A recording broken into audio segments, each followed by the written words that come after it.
प्यारी मेरी बहना तू दिल के गहना तू, दिल के गहना तू। प्यारी मेरी बहना तू दिल के गहना तू। राखी के त्योहार दिन भैया को भूल जाना ना। प्यारी मेरी बहना तू दिल की गहना तू। राखी के त्योहार दिन भैया को भूल जाना तू।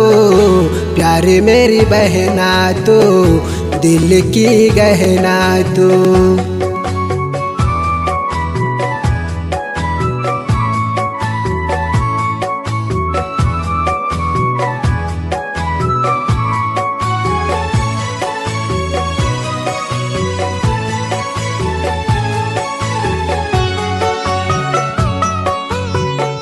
तेरे लिए मैं भैया जिंदा हूँ।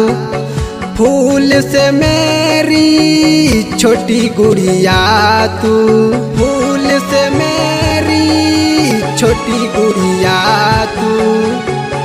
तेरे लिए मैं भैया जिंदा हूँ। फूल से मेरी छोटी गुड़िया तू। छोटी छोटी बातों से तो, छोटी छोटी बातों से तो रूठो ना। प्यारी मेरी बहना तू दिल की गहना तू। राखी के त्योहार दिन भैया को भूल जाना तू। प्यारी मेरी बहना तू दिल की गहना तू।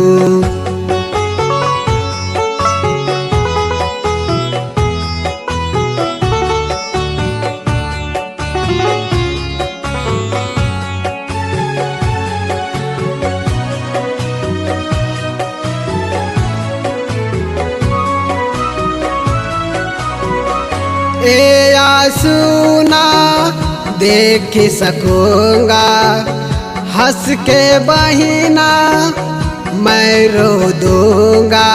हंस के बहिना मैं रो दूंगा।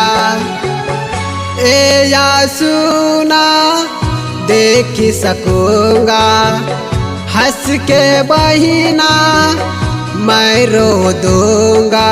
अब तो हंसो हंस के इधर, अब तो हंसो हंस के इधर बांधो ना।